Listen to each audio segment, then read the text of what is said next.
What's up, world? It's 24kGoldn, and my last meal would be sushi, blackened Brussels sprouts, Caesar salad, lobster mac and cheese, A5 Wagyu with 24K gold flakes, chicken tikka masala, an Oreo milkshake, eggnog, and cheesecake.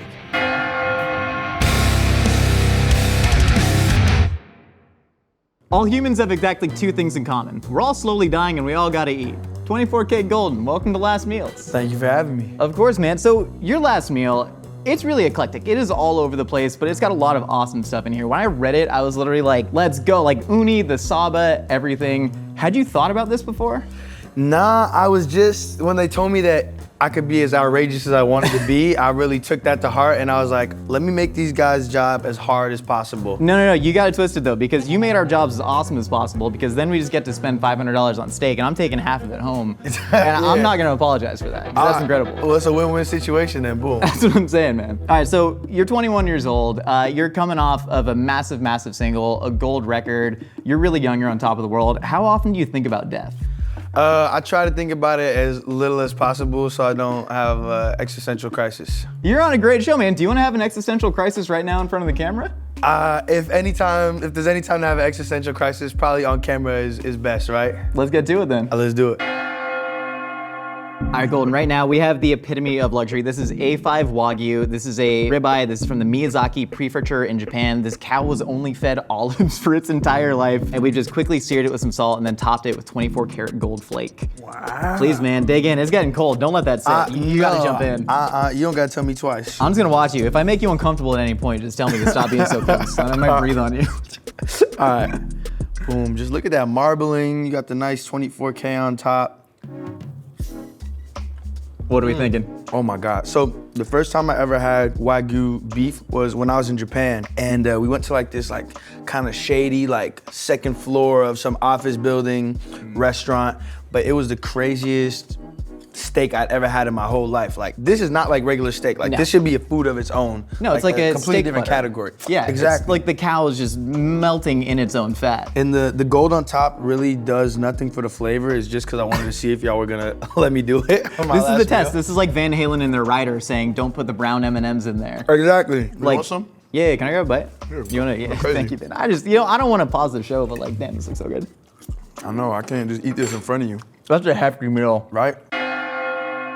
All right, man, so first up, we have the Hokkaido sea urchin. Now, you were saying that this looks a little bit more orange than the stuff you're used to. You've probably been eating Santa Barbara sea urchin, which is gonna have a more light, creamier flavor. Hokkaido, for me, is like the ultra premium coveted stuff, gonna have a real deep funk to it. And then we got Saba sushi. So this is mackerel right here. It's been marinated, aged in a little bit of vinegar, sushi rice, ginger, wasabi, soy. Have at it, man. I'm stoked for you. All right.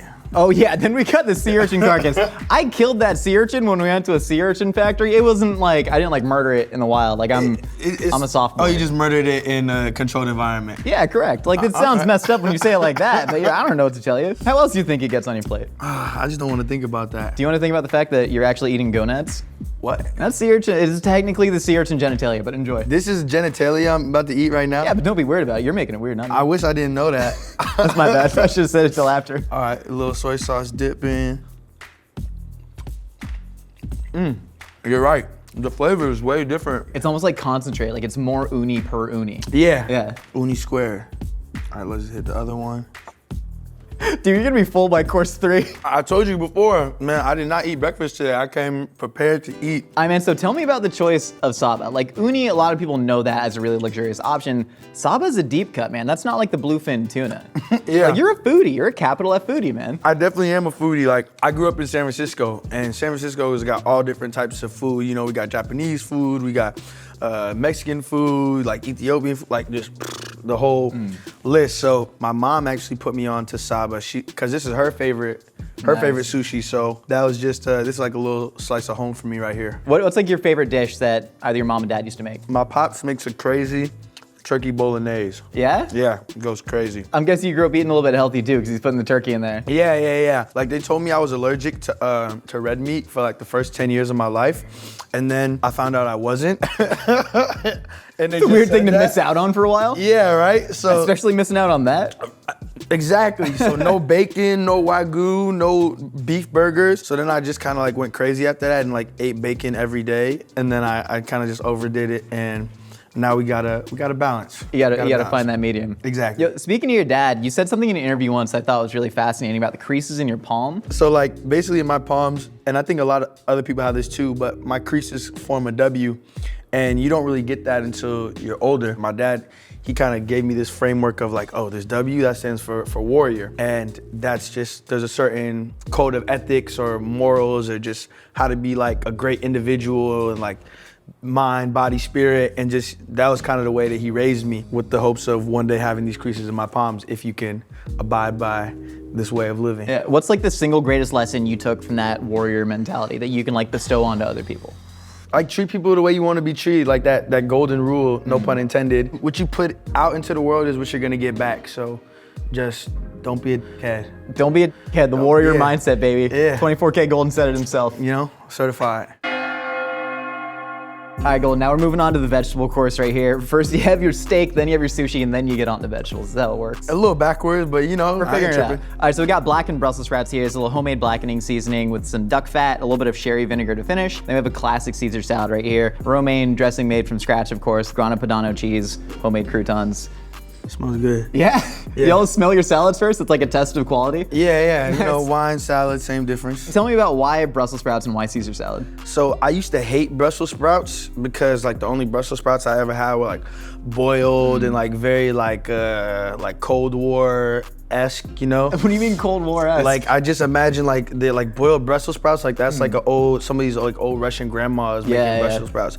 And then one time I went to this restaurant and they had like blackened Brussels sprouts, like some bacon in there and like this like little cream spicy sauce. And I tried it just kind of like on some, why not? And then I was like, whoa, I've been sleeping on this vegetable for a very long time. We left the bacon out. I didn't know how you felt about pork products in the Brussels. It's okay, but I forgive you.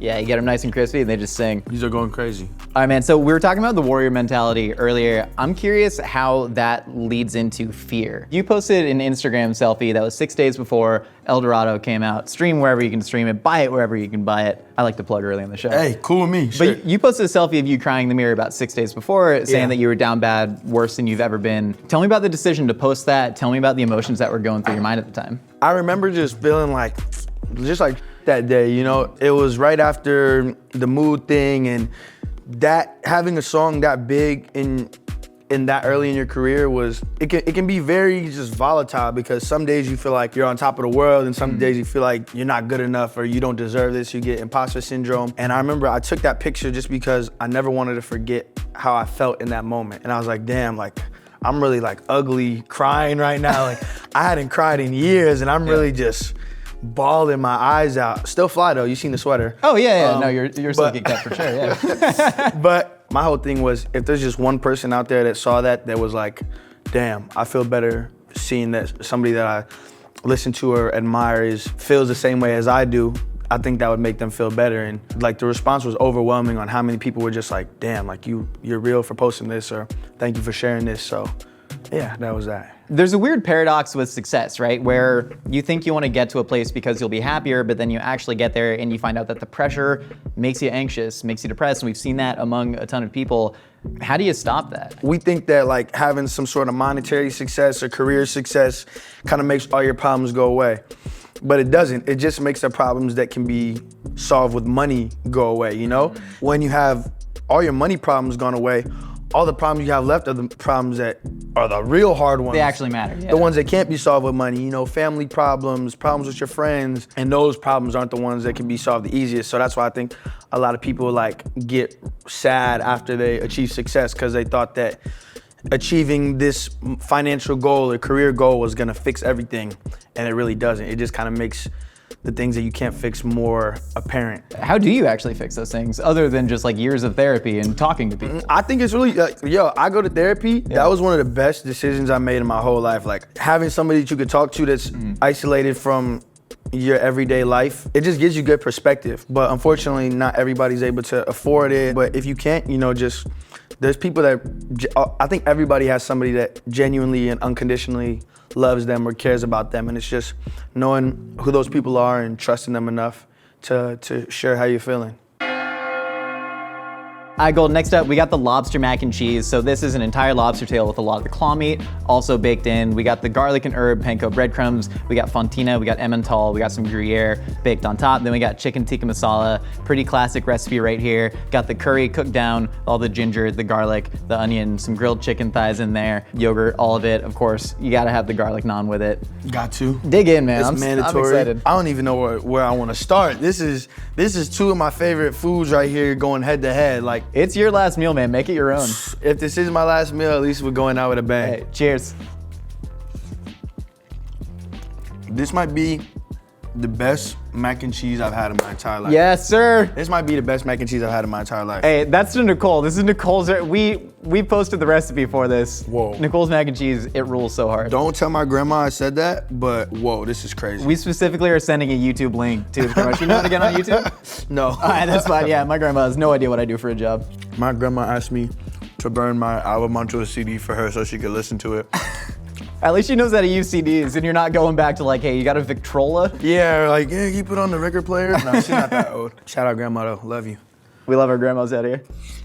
Oh my God. This right here, this is a delicacy. Like, I could really go on about this mac and cheese for days, but I mean, like, could you write a song about it? I could, At least start a freestyle with lobster mac and cheese, and we'll be happy. In one of my early songs, like on SoundCloud called Trapper's Anthem, I said, what you know about busting down the bag, Gucci do-rag, in my tracksuit black, might blow some stacks safe, get by the rack, cheese straps go clack, need cheese with the mac, and that's I'm gonna act like that was about this mac and cheese, you just didn't know it yet. You know, some of my songs are pretty prophetic. There's this restaurant that was nearby my house in San Francisco. It was called Zante's Indian Pizza Restaurant.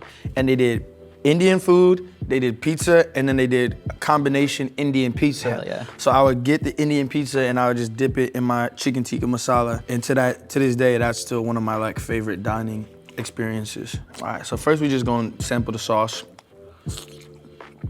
Wow, creamy. A little mild spice, pretty hit. You posted an Instagram of you rocking the talit and eating a latke Oh, yeah. on Hanukkah. Did you grow up like close to the Jewish faith or more just kind of culturally Jewish like me? So that wasn't a talit, that was a Gucci scarf that I just decided to wear on my head. Fooled this Jew, man. My mom is Jewish and we weren't like super Orthodox, strict Jewish, but she wanted me to understand her culture too. And my dad, he's Catholic and he wanted me to understand his culture. So it was like we would do both sides of the family. You know, we'd go to Christmas or go to midnight mass, and then we do Hanukkah and Passover and stuff like that too. So growing up, I definitely had my fair share of latkes, but I never had like a bar mitzvah, and yet, unfortunately, so I didn't get that nice checks, the mountain of checks. I think you're gonna be getting checks for the rest of your life just fine, man. I don't think you gotta worry about the bar mitzvah money. I've been performing at bar mitzvahs, so I'm still getting bar mitzvah money one way or another, I guess. I love that, man. Did you get any messages about, say, like an afterlife, right? You said your dad was Catholic, mom's Jewish. They tend to have like pretty different views of death and the afterlife. I don't know. We didn't really talk about life after death. I really don't know what I believe is gonna happen after we die. Like, I think the most comforting thought to me is reincarnation, because energy never dies. So if I could just keep coming back and like experiencing this over and over again, that'd be ideal, because I do really love being alive. All right, Golden, we're coming to the last course. We got dessert. We have a classic New York cheesecake right here. Yep. A little bit of strawberry sauce and a beautiful strawberry rosette. Had to put a couple gold flakes on it, you know, just to sell the name and the motif throughout. We got an Oreo milkshake right here. It's got a little bit of malt powder in it. It's like a salted malted milkshake. I think it gives it that nice little extra zhuzh to it. And then the wild card. One of the wildest things I've ever seen on any last meal, eggnog. Yes. Tell me about the dessert choices. You know, cheesecake is, to me, top 3 cake. I'd say it's a pie, but that's fine. And we can fight about it after. I think it's just something about the crust and how it, you know, juxtaposes with the softness of the cheese. Is it cheese? Is it real cheese in cheesecake? Yeah, it's cream cheese. We cut it with a little bit of ricotta too. Yeah, I mean, I really like how you guys plated it too, with the little gold flakes and everything. Oreo milkshake, I used to be addicted to these actually. I would go and get an Oreo milkshake 2 to 3 times a week.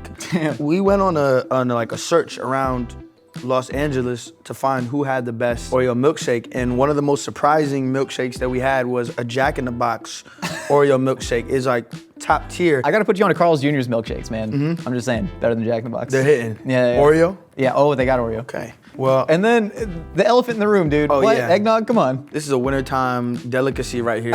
I like the presentation of this too. I feel very Game of Thrones. We had to get a right little now. extra on it. Hey man, I appreciate the extra. Man, I got my own goblet of eggnog because I just want to join in with Boom. you. Please dig in. I'm gonna start with the cheesecake. I'm just, I'm gonna leave that. That's too nice. I don't want to That destroy really it is yet. too beautiful. But we'll start from the top or the front. Started from the top. Now Now we're here. choose. Yeah, that for the song. This is really good cheesecake. Yeah. It's got good consistency to it, and it's not too sweet, and it's not too sour. It's the ricotta that balances it. Now we got this Oreo milkshake. My previous addiction. I'm about to relapse real quick. Golden, you are a really smart guy. And like anything that's been written about you, a lot of people talk about 1400 SAT, full academic scholarship to USC, 4.16 GPA. You just made really smart decisions throughout your young career as well. You were also seemed like a very philosophical guy. You tweeted once about, are pancakes actual cakes? Do you have any like weird, deep philosophical questions that you think about all the time? Like you're laying in bed, what's racing through your mind? If no, I can give you one. I can prompt you. Give me a prompt. I'll give you, For instance, like, do you think we could be living in a computer simulation? Because that would solve the fear of death. It's crazy that you said that because that was a thing that I was thinking of right now. Like maybe we are in a simulation because I don't know.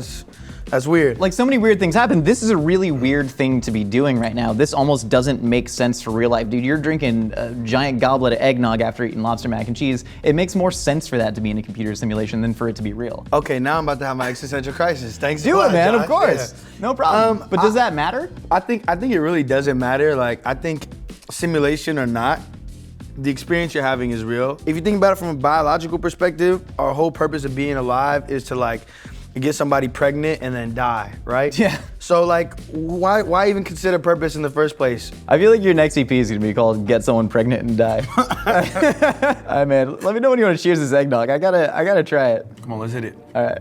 Hey. Boom. Cheers, man. Cheers. Whoa. A little fresh grated nutmeg on top. Yeah, we bought store-bought eggnog, but eggnog. That just sticks to your lips, man. Yeah, right? It's kind of good though. I do love eggnog. It's very good. I wish they had eggnog year round. Like as a kid, I would be so excited every time it was like November, October, because then the eggnog would finally come into the stores and then boom, you could drink it and stuff and like bathe in it or like whatever you guys do with your eggnog. You do eggnog baths? Is that the skincare routine? Yeah. That's why I look like this, yeah. You're about to get a weird eggnog sponsorship coming up, man. The nog industry is gonna love you. Hit me up, let's do a year-long eggnog, 24K flakes in it. All right, man, you ready for a quick lightning round as we end this meal? Let's do it. All right, man, so what's the craziest thing on your bucket list that you wanna do before you die? I wanna shoot a music video in outer space. That's rad, dude. Yeah. What's the song called? Nicole's Mac and Cheese. Nicole's, because it's out of this world. All right, man, you get one person to share your actual last meal with. Who is it? Can I bring him back from the dead? Yeah, you can bring them back from the dead. Uh, But they die right after the last meal. Oh. Yeah, you don't get to like revive. I'm making up the rules as I go. Okay, all right. I feel like the person that I want to share my last meal with, I haven't met yet. It'll probably be like my future shorty or whatever, like my kids or something. Will my kids die after the last meal? No. It doesn't this like, automatically am I give a death death sentencing Only these if they're people? already dead do they then re-deaded. Okay. Your kids stay living. Cause that would be like a cool, like I could like take out like an evil dictator or something. That's and just smart. Yeah, you know. Yeah. Damn, you're thinking smart. You ain't thinking hard. All right, how do you want to be remembered after you die? What's your biggest legacy that you're leaving? The sexiest man to ever walk the face of planet Earth. I feel like you got to compete with Trevor. But like other than that, I mean, that's a pretty good one. Do you have any regrets in life? So there's this clothing store, right? And they had this hoodie that was like really cool. It was like a knit hoodie. It kind of looked like one of them like Baja, like hippie, hate street hoodies, right? But it was like high fashion. They were holding it for me. And for some reason, somebody at the store thought it would be a good idea to show it to Young Thug when he decided to walk into the store. And obviously, Young Thug has great taste, so he bought the hoodie. Fair. And there's only one hoodie in that size, damn near in the whole state. I ended up going to the studio with Thug, and I told him, I was like, yo, man, like, listen, like, I'm kind of upset with you right now. And he was like, what? These are the rap beefs that you don't hear about. Yeah. Like, and he was like, but you know what? You can have it if you want. Like, you can have it. It's in the back room right there. And I was so kind of just shocked that he was like that nice and considerate and like generous. But I was like, damn, I don't want to just take this hoodie for free from Thugger. Like, I would feel bad because he had it first. And ever since that day, I haven't had a night without replaying that moment in my head before bed. If you could tell Young Thug one thing, 24kGoldn, I want you to stare in that camera right now and say, listen up, Young Thug. Did I say Young Thug? Yeah, Young Thug. Why did I blank out? Thugger, yeah. And say, listen up, Young Thug. What are you telling him? I'm sorry for rejecting your generous offer, and I would like to make you a counter offer and purchase that hoodie from you for retail price so that we can both feel good about the transaction and the interaction and the swap. All right, man, I got one last question for you. Are you happy? Yeah, right now I am happy. I just ate this great meal. You know, we had a great conversation. Whoa, my stomach is not. Your stomach's not happy. No. But yeah, I would say I am happy, and I've kind of just learned like happiness is not something that you achieve and you're just happy all the time. Like, it's something that you kind of gotta practice and work for. And happiness is just like gratitude at the end of the day, like accepting things for what they are and being grateful that, you know, no matter what happens, at least you're still alive. Like, yeah. All right, man, Golden, I had a blast sharing this meal with you. Thank you for the wisdom. Thank you for all the Zen knowledge that you dropped. Thank you for eating so much of the damn food. This is a huge compliment to me. This is what I do. This is what I do, Josh. I eat delicious food. I love that, man. man. Thank you for making it. But before you go, what are your last words? Speak them right to that camera. The secret treasure is hidden under the... That's it. Yeah. All right, thank you so much for joining us in Mythical Kitchen. Check out 24kGoldn's debut album, El Dorado. I've actually listened to it like 3 times driving to work. And again, the songs are absolutely stuck in my head. Oh, thank you. It's the first line off the top. Sorry, I'm drawing this out. It's sushi and scallops, but she wants Italian. And that's just stuck in my brain for forever. Check out his YouTube channel as well. You got anything else you want to plug? Shout out Nicole's grandma. And the eggnog industry. Yeah, in the eggnog industry. Make eggnog a year-long thing. I think we can make it happen. And drop a comment below what your last meal would be, anybody else you want to see on the show. Subscribe to our TikTok and Instagram at Mythical Kitchen. Listen to our podcast. You know the drill. See y'all next time. Golden, thanks again, man. Yeah, my pleasure. Hey, you! Cook up your own feast while wearing the Mythical Kitchen apron. Available now at mythical.com.